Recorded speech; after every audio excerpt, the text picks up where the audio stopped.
Hello everyone, welcome you all to this online learning platform of Shri Baswa Public School. I welcome you to this another session of the chapter The Summit Within, which we have started in previous class and completed the first part reading as well as explanation. I hope you understood very well. So now in this today's session, I am going to start the second part. Before starting the second part, let's recall some previous important incident which we completed already. So, this session is a continuation part of the chapter, The Summit Within, which has been written by Major Haripal Singh Ahluwalia. In the last session, we read about author's various feelings when he reached the peak of mountain, the summit of Everest. He had sadness as well as happiness, both mixture of feelings he was experiencing at that time. And also, he thought why he chose Everest to climb, why only Everest to climb. Is it because it is the mightiest, highest, and most difficult peak in the world? It may be when the man takes delight of overcoming obstacles, and when a man succeeds those obstacles, the joy that he experiences at that time of point, that will be the out of word, that joy he cannot explain in his words. So after that, the adventures which so people go for adventures, people go for trekking for this joy, to get this joy, and in want of feeling which comes by defeating the most difficult part of the world, and to feel the victory by defeating the most difficult part of the world. Only for this joy people goes for the adventures.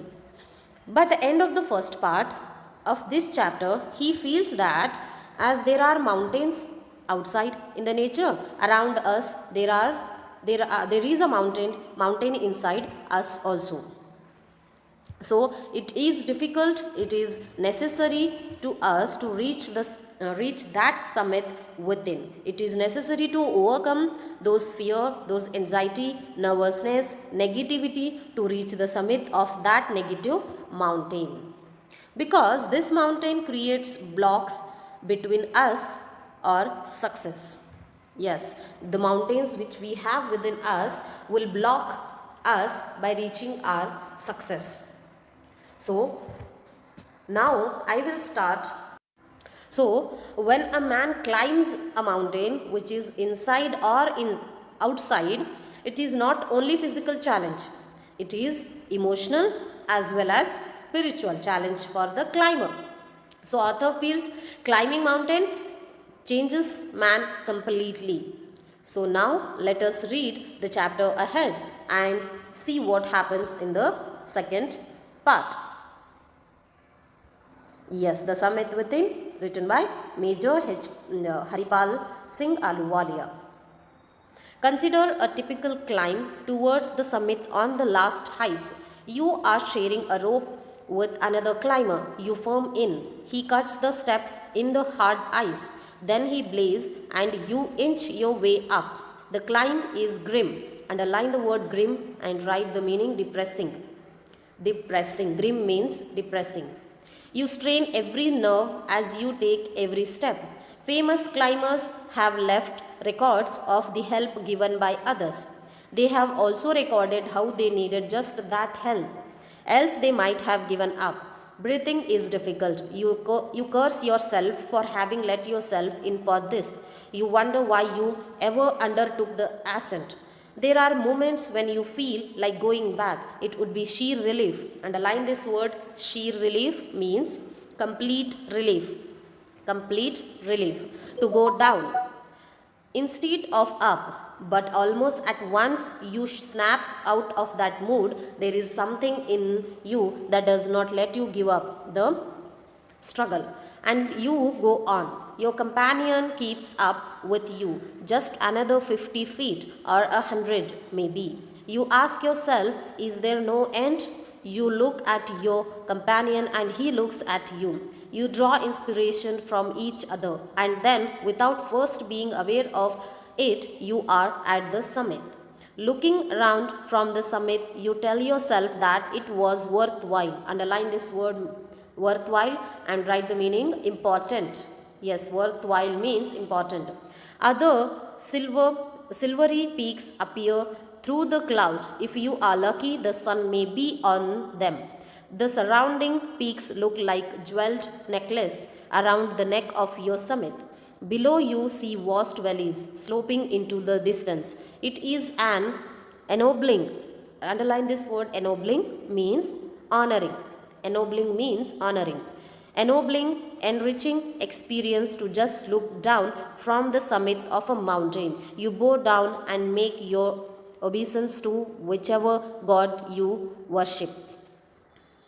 I left on Everest a picture of Guru Nanak. Rawat left a picture of Goddess Durga. Pudurji left a relic of the Buddha. Edmund Hillary had buried a cross under a cairn, a heap of rocks and stones in the snow. These are not symbols of conquest but of reverences. Reverence means respect. So in this part, author explains for a climber, it is not only an individual task, it is a team effort. Yes, it is not only about a climber, it is about a complete team which climb the mountain.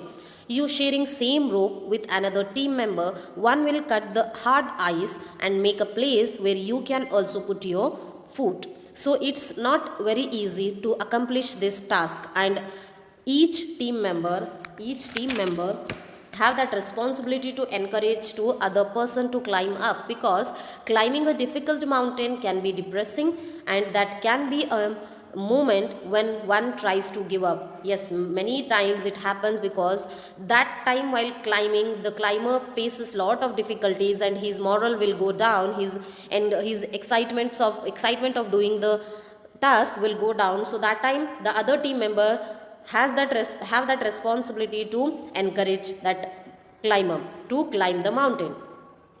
And after this, when the author and his expeditions reached the summit, the first thing you did was paying the respect to their respective god. The author left a picture of Guru Nanak on the summit.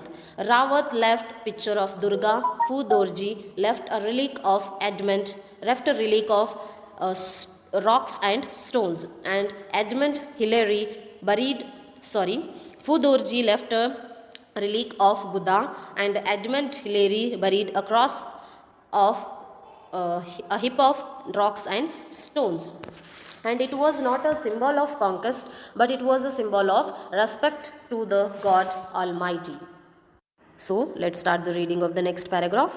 The experience of having climbed to the summit changes you completely. There is another summit. It is within yourself. It is in your own mind. Each man carries within himself his own mountain peak. He must climb it to reach to a fuller knowledge of himself. It is fearful and unscalable. It cannot be climbed by anyone else. You yourself have to do it. The physical act of climbing to the summit of a mountain. Outside is akin. Underline this word akin means same time. Akin means same time. Akin to the act of climbing the mountain within. The effect of both the climbs are the same, whether the mountain you climb is physical or emotional and spiritual. The climb will be certainly change you. It teaches you much about the world and about yourself. I venture to think that my experience as an Everester has provided me with the inspiration of face life's ordeals. Underline this word ordeals. Meaning of this word is already written there. Painful experience. Ordeals resolutely means with determination or firmness. Climbing the mountain was worthwhile experience. The conquest of the internal summit is equally worthwhile. The internal summit are perhaps higher than Everest. So let's start the explanation. See children, in this paragraph, here again author says climbing a mountain changes every man. Just as there are some myth outside, there are some myth within you and within me, within everyone else. It is our responsibility, it is our duty to reach that summit. How? See, once you overcome with these summit of yours, you will be a changed person again. It teaches you about the world and yourself. In the last paragraph, of the chapter, author tells that the climbing Mountain Everest was a very important event of his life. It was as difficult as climbing the summit within.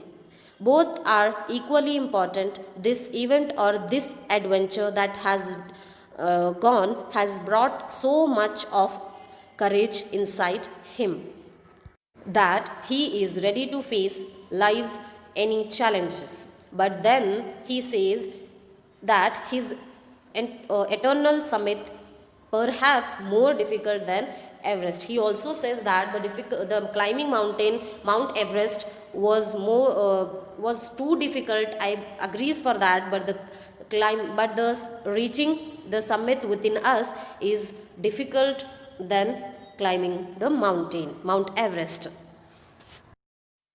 So children, here I completed the explanation of the chapter. Let's see the moral of the chapter, moral of the story. What will be the moral of the story? The moral of the story is that it is more important to climb the summit within to achieve success in your life. Yes, children, the moral of the story is it is very important to climb the summit within us to achieve success in life. First, remove that negativity, remove that fear, remove that question in your mind which comes and says, can I do it? Is it possible for me? Is it okay for me? Do I have capability of doing it? And overcome those questions, and once you do that, then you will overcome your fear, anxiety, nervousness, and underestimating yourself, which is very important. Everybody does it. We underestimate ourselves, we discourage ourselves. Nobody discourages us. We ourselves only we will think, oh, I can't do it, that man can do, I can't. So this underestimating ourselves we have to delete from our mind. Then only you can reach summit outside of your life. If we are succeeded in reaching the summit within us, then we can reach the summit of outside. So this is only the story. I hope you understand the moral of the story, which is very important, and we will try to all, not only you, I will and you will also, we will try to overcome our underestimating things which we have in our mind and which we discourage ourselves. We will try to remove them completely from our life to achieve, to get something great in our life. So I hope you understand the explanation. I hope you know complete idea of the chapter. So thank you so much for watching this video.